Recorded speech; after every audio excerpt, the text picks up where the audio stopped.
আগামী 5 আগস্ট হতে পারে বাংলাদেশের ভবিষ্যতের মোড় ঘোরানোর দিন। অন্তর্বর্তী সরকারের প্রধান উপদেষ্টা প্রফেসর ইউনূস সেদিন জাতির উদ্দেশ্যে ভাষণ দেবেন। এটা জানার পর থেকেই সবার মনে একটাই প্রশ্ন, ভাষণে কি নতুন কিছু বলবেন ইউনূস? জাতির জন্য কি সুখবর থাকবে তার ভাষণে? গত 1 বছরে তিনি তো একাধিকবার জাতির উদ্দেশ্যে ভাষণ দিয়েছেন। তাহলে এবারের ভাষণটি ব্যতিক্রম কেন বা ব্যতিক্রমী হবে কিনা, এ কারণেই আসলে এটি নিয়ে এত আগ্রহ বলে অনেকেই মনে করছেন। আসসালামু আলাইকুম, স্বাগত লেটস নিউজে। সম্মানিত দর্শক, গত কয়েক সপ্তাহ ধরেই দেশের রাজনীতিতে নানান জল্পনা কল্পনা চলছে। গোপালগঞ্জের ঘটনার পর প্রফেসর ইউনূস একের পর এক বৈঠক করেছেন দেশের প্রায় সব রাজনৈতিক দলের সঙ্গে। প্রথমে বিএনপি জামাত, পরে অন্য ইসলামী দল, বাম দল, জাতীয় পার্টি, মানে এক কথায় ছোট বড় সকল দলের সঙ্গে সবাইকে ডেকে তিনি কথা বলেছেন, সবার কথা শুনেছেন। এসব বৈঠকে তার একটাই আহ্বান ছিল, পরাজিত ফ্যাসিবাদী শক্তিকে প্রতিহত করতে ঐক্যবদ্ধ হন।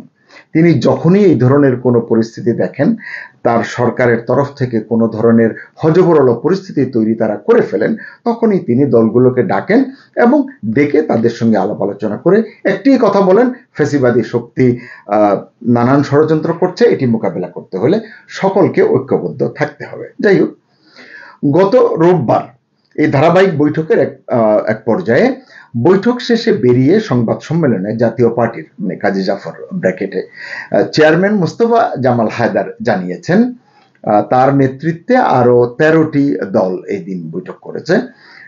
মোস্তফা জামাল হায়দার বলেছেন, প্রধান উপদেষ্টা ক্যাটাগরিক্যালি বলেছেন তিনি আগামী 4-5 দিনের মধ্যে নির্বাচনের ঘোষণা করবেন। আসলে হয়তো 3-4-5 দিন না, হয়তো 8 দিন 10 দিন, হিসাব অনুযায়ী 10-12 দিন হয়ে যায়। এরপর থেকেই রাজনীতির মাঠে নানান হিসাবের সমীকরণ চালু হয়েছে, নানানজন নানান কথা বলছে।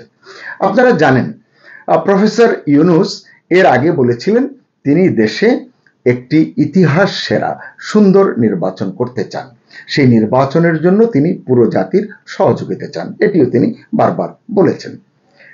তো এখন আমরা যদি একটু দেখি যে 5 আগস্ট কেন ভাষণ দেবেন প্রফেসর ইউনূস। তিনি তো অন্তর্বর্তী সরকার গঠন করেছেন, শপথ নিয়েছেন গত বছরের 8 আগস্ট। সেই হিসেবে 8 আগস্ট হতে পারে তার সরকারের বর্ষপূর্তি, কিন্তু ছাত্র জনতার ঐতিহাসিক গণ অভ্যুত্থানের দিন 5 আগস্টকে প্রতীকীভাবেই বেছে নিয়েছেন প্রফেসর ইউনূস, কারণ এই দিনেই সফল হয়েছিল ছাত্র জনতার গণ অভ্যুত্থান। এই যে তিনি ভাষণ দেবেন, এটি ছড়িয়ে পড়ার পর থেকেই দেশ জুড়ে কৌতূহল সৃষ্টি হয়েছে, তৈরি হয়েছে বিভিন্ন মাত্রার আগ্রহ। সবার মনে একটি প্রশ্ন, কি থাকবে 5 আগস্টের ভাষণে, কি বলবেন প্রফেসর মোহাম্মদ ইউনূস? গত 1 বছরে তিনি তো একাধিকবার জাতির উদ্দেশ্যে ভাষণ দিয়েছেন।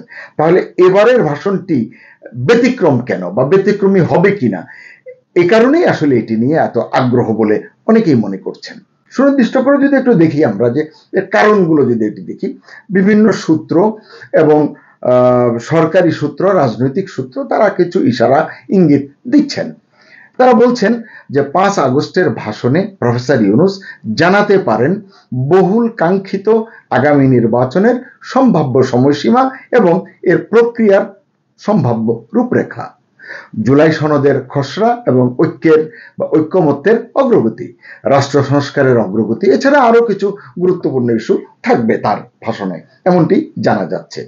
যার ভিত্তিতে ওই যে সম্ভাব্য সময়সীমা যে তিনি দিবেন, যার ভিত্তিতে পরে নির্বাচন কমিশন নির্বাচনের আনুষ্ঠানিক সময়সূচি জানাবে। আমরা জানি ফেব্রুয়ারির 2য় সপ্তাহে ভোট হতে পারে। কিভাবে জানি?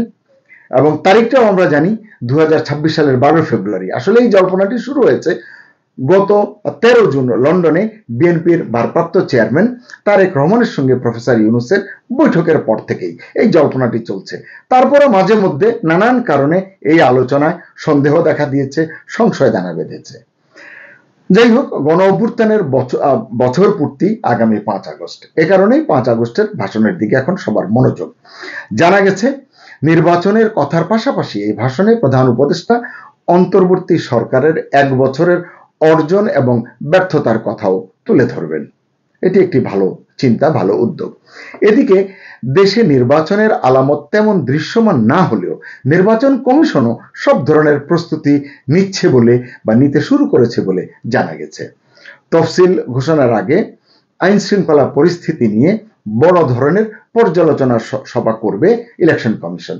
এর কার্যপত্র প্রস্তুত হয়েছে বলে জানা গেছে। আরো জানা গেছে এবারের নির্বাচন ধাপে ধাপে অনুষ্ঠিত হতে পারে, অর্থাৎ একদিনে নয়, কয়েকদিনে। এবং এটি কিভাবে হতে পারে, এইসব প্রক্রিয়া, এই সমস্ত পদ্ধতি, এই সমস্ত সঠিক উপায়টি আসলে খোঁজা হচ্ছে। নির্বাচন কমিশন এটি নিয়ে কাজ করছে, বা সংশ্লিষ্ট যারা নির্বাচনের সঙ্গে সম্পৃক্ত তারাও এটি ভাবছেন। জানা গেছে সেনাবাহিনী এবারের নির্বাচনে গুরুত্বপূর্ণ ভূমিকা পালন করবে। আগের মতো স্ট্রাইকিং ফোর্স হিসেবে তাদের নিরাপদ দূরত্বে বসিয়ে রাখা হবে না। এমনিতেই তো তাদের হাতে এখন ম্যাজিস্ট্রেসি পাওয়ার রয়েছে, তা সত্ত্বেও আসলে আইন শৃঙ্খলা পরিস্থিতিতে তেমন উন্নতি হচ্ছে না। তারপরে সরকারের তরফ থেকে এই ভাবনাটি কাজ করছে যে আগামী নির্বাচনে, যেহেতু একটি ভালো নির্বাচন সরকার করতে চায়, সেনাবাহিনীর গুরুত্বপূর্ণ ভূমিকার কথা তারা গুরুত্ব দিয়ে ভাবছেন। এছাড়া ইলেকশন কমিশনের আরপিওতে আইন শৃঙ্খলা বাহিনীর কার্যক্রমের ধারায় সেনা, নৌ, বিমান, কোস্টগার্ড এবং র্যাবের নামও অন্তর্ভুক্ত করা হচ্ছে। নির্বাচনের ভোট কেন্দ্রগুলোতে ক্লোজ সার্কিট ক্যামেরা এবং ড্রোন ব্যবহার করে নজরদারির আওতায় আনা হচ্ছে। তবে সবকিছুই আসলে চূড়ান্ত হবে প্রধান উপদেষ্টার 5 আগস্টের ভাষণের পর। তিনি নির্বাচন নিয়ে কি বলেন, কতটুকু বলেন, তারপর। এছাড়া আগস্টের প্রথম সপ্তাহে আমরা জানি জুলাই সনদ ঘোষণা হবার কথা।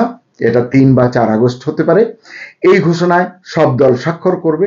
ঐকমত্য কমিশনের সহসভাপতি আলী রিয়াজ বলেছেন, সোমবার থেকে জুলাই সনদের খসড়া কপি রাজনৈতিক দলগুলোকে পাঠানো হচ্ছে।